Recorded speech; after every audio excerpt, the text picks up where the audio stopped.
to do something very different from what I usually do on my channel. I have been teaching this way for a really long time, but today was the day I kind of wanted to try this out with you, my YouTube subscriber and follower, to see if this is something that you're interested in checking out. I have a method of teaching classical piano that requires far less skills than playing classical songs usually does. When you're playing classical music, usually you're getting fully notated piano music. And this is great if you are someone who feels super confident reading treble clef and bass clef and putting the hands together and all that kind of thing. But there are a lot of folks out there. I work with a ton of students who don't have those skills yet. And rather than say, well, let's wait 5 years until you have the skills to play this, I kind of have a sideways, backdoor kind of way of approaching it. What I'm going to show you today is how we are going to fake Canon in D by Johann Pachelbel. This is that piece that you hear at every wedding, you hear it at funerals, you hear it at tea parties. I mean, where you hear classical music, this is something that you hear all the time. It's probably one of the most recognizable pieces of classical music for, people in the world. Instead of giving you a piece of fully notated piano music, I am going to show you how you can create your own arrangement of this from a lead sheet. And it is a lead sheet that I'm going to actually give you for free. So all you have to do is go to pianoandvoicewithbrenda.com/Canon in D, and I will send it right to your email inbox so that you can follow along with this tutorial. If this is something that you want to check out, it's a little bit of an unorthodox way of teaching classical music, but I tell you, when you start to work this way, you will be able to play pretty much any classical piece that you want to, as long as you can find a lead sheet for it. If you're curious, I urge you to stick around. I'm Brenda Earl-Stokes. I'm the owner and creator of Piano and Voice with Brenda. I create creative and practical resources for musicians like you to level up your skills and become a more versatile musician. So don't forget pianoandvoicewithbrenda.com/Canon in D. Totally free. I'll send the lead sheet right to your email inbox, and then we'll get into studio mode. So at the very beginning of the piece is just the bass note. 1, 2, 3, 4. 1, 2, 3, 4. 3, 4. 1, 2, 3, 4. So I'm going to play that intro for you again. It goes D to A. And this will ultimately be B minor, and then F sharp, then G, then D, then G, then A, okay? And the chords to this song go D, A, B minor, F sharp minor, G to D, and then G to A, okay? And that's what repeats over and over again. A, B minor, F sharp, then G, then D, then G, then A. All right, so it's really actually a 4-bar phrase that repeats and repeats and repeats and repeats, which is kind of neat. So let's take it from the beginning of where the melody comes through. And just remember, we're in the key of D major. All of these chords come from the key of D major. So let me play. You're going to play the melody in the right hand, the first 4 bars here. So it's going to go. B minor, F sharp minor, G and D, G and A. Then what happens is the melody is harmonized a third below. And since we're in the key of D, and I forgot to tell you to play the scale up and down a little bit, and you can play the chords up the scale too. I'm just playing up the D major scale and chords so that you have a better sense of how you do this. So you play D, then A, B minor, oops, G, then D, G, then A, right? So then the melody changes in the right hand.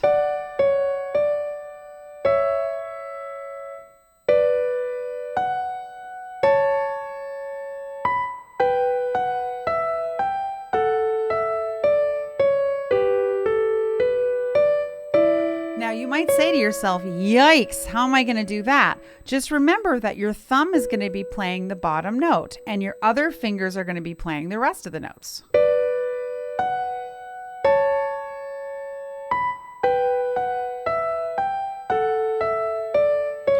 And if you have a hard time doing this smoothly, then the pedal is your best friend. And so you'll see when I push the pedal down, the keys change color.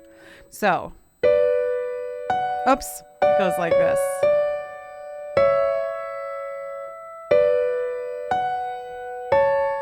So that'll give you a little feeling.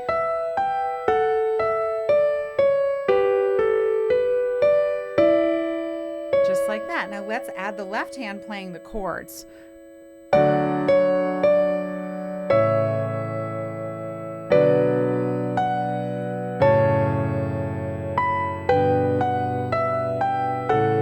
Oops, it goes to D there. Let's do that part again.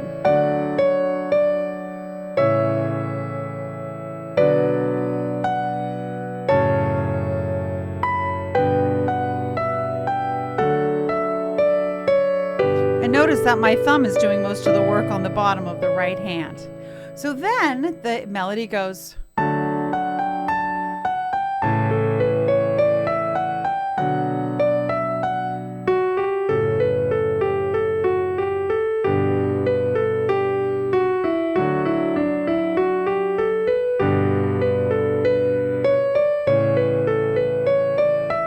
Just like that. And so with this one,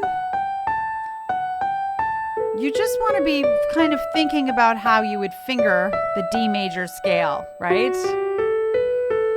And you're just sort of letting your fingers pass around and move through. This might take you some time to kind of work out the details. Okay? Now, we're going to be doing part of this in thirds. And the other thing I want to say is if it's too hard for you to play this all the way through with the thirds, then all you have to do is play the top note. Right? So I'll show it to you. Without any of the harmony. And this might be plenty hard for you, and that's okay. You see how I did that for this next part? So let's do.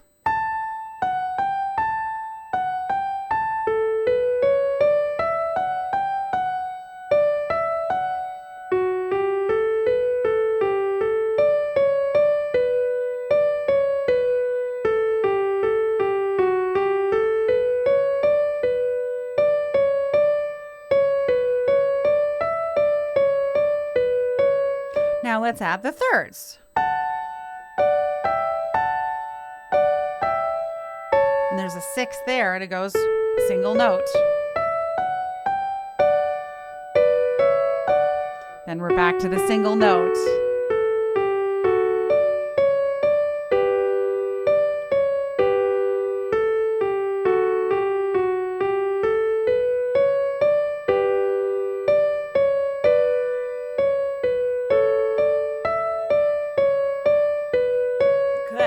So for this next part, we're going to play that part again, but you're going to add the left hand playing. Now I'm playing it a little under tempo, right? Because this is trickier. To the F sharp minor.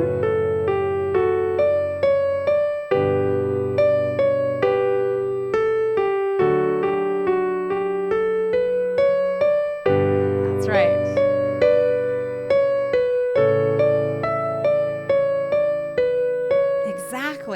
So you see how we're still just holding the chords, but stay tuned. When we get through these next couple of sections, I'm going to give you some different options for your left hand that will kind of zhuzh it up a little bit. So now we're in the next section, and it goes.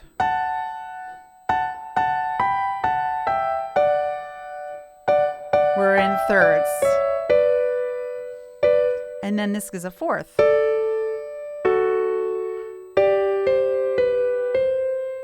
I know, it always sounds so weird, doesn't it? But that's how it goes. So So again, if this is too hard for you to play the thirds, you can just play the top note. Let me show this to you with the left hand playing. Let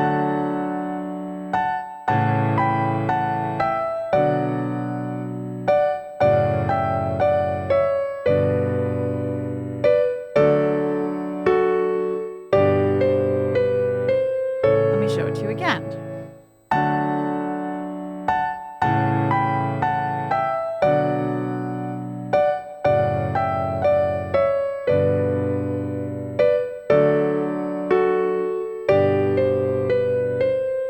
Beautiful. Excellent. So now we're on to the next section, which has other parts. And if this is too hard, just play the top note. It really doesn't matter.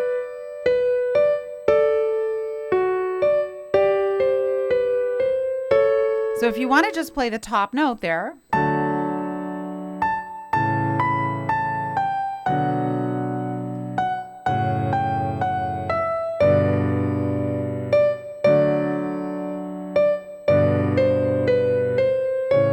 Put the two notes together.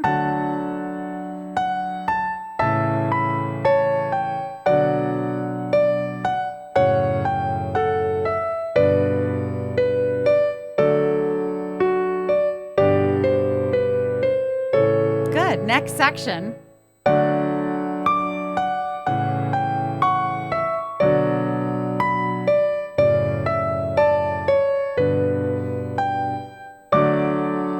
Again, if this is too hard for you, then just play the top note. So if you want to just do the top note, it goes like this: 3, 4.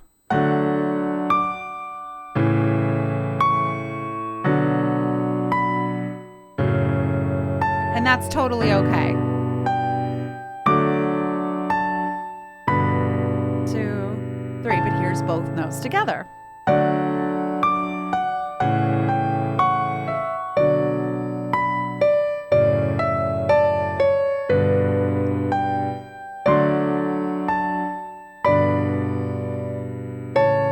Now we're on to the last line of the whole piece. So we've done quite a lot at this point. And I promise once we get through this next line, all we have left to do is decide what our accompaniment strategy is going to be in the left hand. So stay tuned. Here's the very last section. It goes 1, 2, 3, 4, 1, 2, 3, 4, 1, 2, 3, 4, 1, 2, 3, 4. And then you play the end chord. So all of these are happening on this is actually syncopated here. So it goes, and they're all in sixths. 1, 2, 3, 4, 1, 2, 3, 4, 1, 2, 3, 4, 1, 2, 3, 4, and then the last chord. Yep. So let's add the right hand or the left hand with that. 1, 2, ready and play. 1, 2, 3, 4. So it's this nice kind of syncopated feeling. 2, 3, 4. 1, 2, 3, 4. 1, 2, 3. Let's do that section again. 1, 2, then the chord plays, then the right hand, then the chord, right hand, right, G, 2, 3, 4, 1, 2, 3, 4, 1, 2, 3. So that's the entire piece. Now, one thing that I will say to you is if this is all you want to do, that is fine. You can play your chord in your left hand. You can play whatever of the right hand that you are able to play. Call it good for now, because I would rather you play the whole piece from start to finish without an argument, rather than have it kind of like sound like it's kind of falling down over and over again. Okay, so now we're going to get into accompaniment strategies. And we're going to do something that I lovingly refer to as the pa. And the pa means we're taking a chord and we're playing the bottom note first and then the top two notes of the chord. So we're going to go da, da, da, da, just like that. So it's pa, pa. And in this piece, these are quarter notes. 3, 4. Let me do that again. 1, 2, 3, 4. 1, 2, 3, 4. 1, 2, 3, 4. 1, 2, 3, 4. So I'm going to play the first telling of the melody here.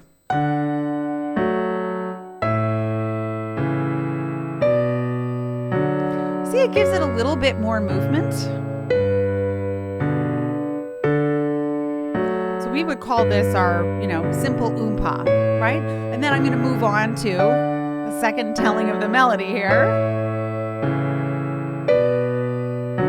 And do you hear how pretty that sounds? Because it just has some movement to it, which is what we want. And you'll notice I'm using a little pedal, right?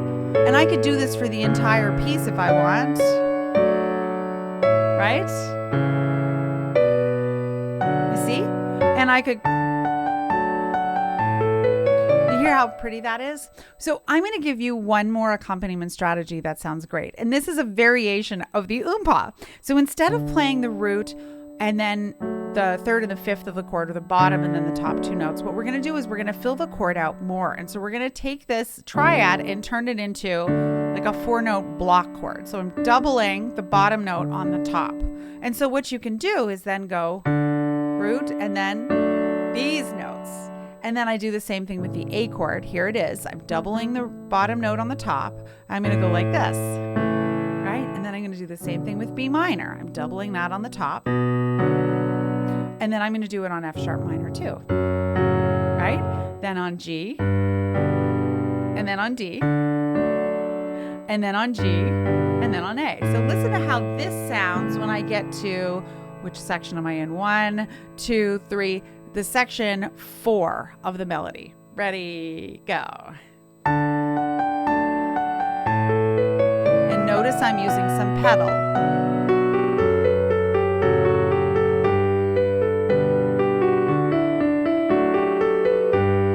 Do you see how that works? Right?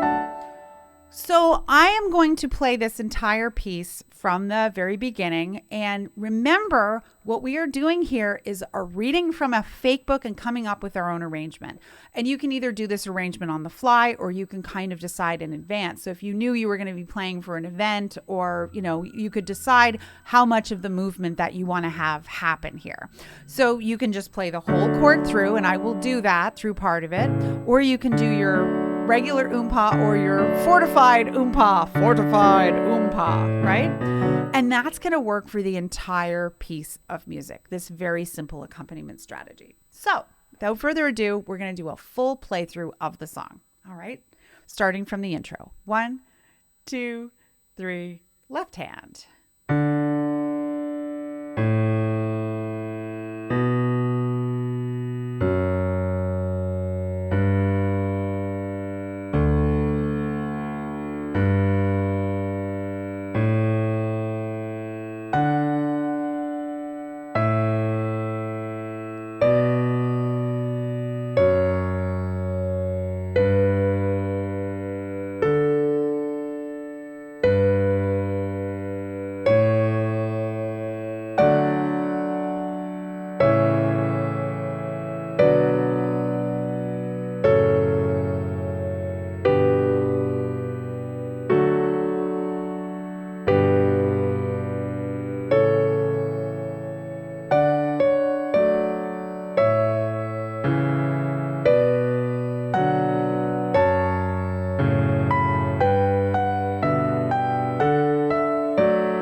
doesn't that sound nice? Remember that the point of this exercise is for you to be able to play some classical music in a way that's reasonable for you at your level. And you can, as I say, if you wanted to add more whistles and bells, if you wanted to experiment with like harmonizing more of the melody and chords in your right hand, you could. If you wanted to play like octaves in your left hand, you could really open this up and do a lot of different things with it. The point here is that you're playing the correct chord material so that you wouldn't want to be playing like altered chords or like seventh chords or anything like that, although that would sound pretty cool, but it wouldn't sound stylistically appropriate. And then what we're doing is we're playing the accompaniment strategy that's also stylistically appropriate. And so this is why we call it faking. The benefit to this, as I said before, was the fact that you are able to now play a ton of classical music using the skills that you already have readily available in your fingers. And there are lots of places. I like to go to Sheet Music Direct because they often have lead sheets of famous classical pieces of music. I also have a great book called like the Classical Fake Book that has gobs of stuff in there. So if someone ever calls me to play a wedding, which happens a ton, playing background music for a wedding or a funeral or, anything like a garden party or a picnic where they want to have kind of the sound, like imagine you're playing at a tea or something like that, where it wants to kind of feed into that kind of classical feeling to give that ambiance. So this is a really great way to work. I hope this tutorial was helpful for you. If it was, make sure you leave me a big thumbs up and subscribe to my channel. If this was helpful, because I know this is a little different from what I usually do, leave me a comment below and let me know what some of your favorite classical themes are or classical inspired themes. I would love to hear from you.